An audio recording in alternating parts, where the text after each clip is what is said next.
السلام عليكم الأصدقاء. اليوم غادي يعرف انطلاقات الجولة الرابعة من البطولة الاحترافية، واللي غادي تعرف مباريات قوية، وكيبقى أبرزها لقاء القمة اللي غادي يجمع فريق نهضة بركان المتصدر للبطولة الوطنية بفريق الوداد الرياضي. في هذا الفيديو غادي نديرو تحليل لجميع المباريات، وغادي نعطي التوقعات ديالي لكل مباراة باش تعرفوا جميع التفاصيل. بقوا معنا حتى الآخر.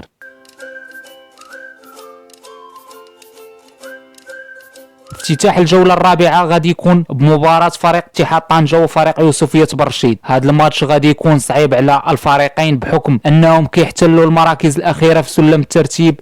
بالنسبة لفريق اتحاد طنجة المستضيف غادي يطمح لتحقيق اول انتصار بعد ما انهزموا في مباراتين وتعادل في مباراة واحدة، وتحصلوا على نقطة من أصل 9 نقاط. أما بالنسبة لفريق يوسفية برشيد الصاعد الحديث إلى القسم الوطني الأول فراه كيعاني في المركز الأخير ب0 نقطة من 3 مباريات، وبالتالي غادي يطمح لتحقيق أول النقاط في هذه المباراة. وبالنسبة لتوقعاتي بخصوص هذه المباراة فراه كنشوف أن الأقرب لتحقيق الانتصار هو فريق اتحاد طنجة، بحكم أنه هو الفريق المستضيف لهذه المباراة، بالإضافة للوجه السيء اللي دار به الفريق الحريزي في المباريات السابقة. الماتش الثاني غادي يكون في نفس اليوم مع 9:30، واللي غادي يستقبل فيه فريق شباب المحمدية فريق المغرب التطواني. بالنسبة للفريق المستقبل شباب المحمدية فراه تحصل على 3 نقاط من اصل 9 نقاط وكيحتل المركز 11 في سبوره الترتيب. اما فريق المغرب التطواني فراه كيحتل المركز التاسع ب4 ديال النقاط. وبالنسبه لهذه المباراه فراه كتبان ليا غادا تكون متكافئه بين الفريقين،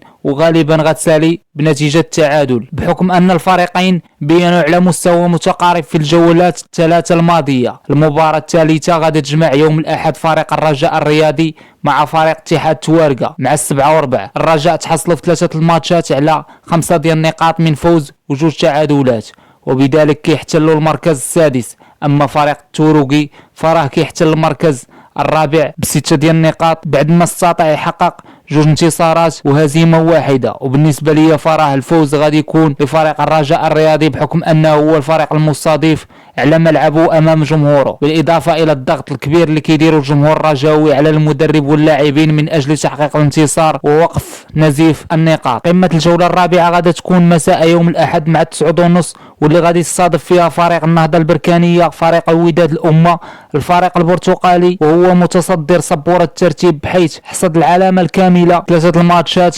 كتساوي 3 الرباحات. اما فريق الاحمر فراه كيحتل المركز الخامس بمجموع 6 نقاط جمعهم من 2 انتصارات وهزيمه.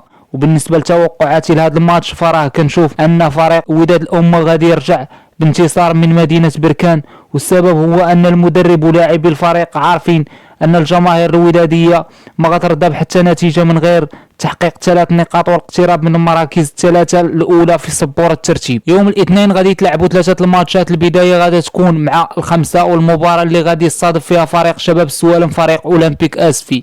السوالم كيحتلوا المركز الثاني ب6 نقاط وجمعوا من 2 انتصارات وهزيمه. اما اولمبيك اسفي فراه كيحتل المركز العاشر في جدول الترتيب ب3 نقاط تحصل عليها من 3 ديال التعادلات. بالنسبه لتوقعاتي فراه المباراة غتكون صعيبة على الفريقين وغادي تنتهي غالبا بالتعادل، بحكم ان الفريقين منظمين جيدا وخصوصا من الجانب الدفاعي، بحيث كيخلقوا المساحات وكيعتمدوا على الهجمات المرتدة.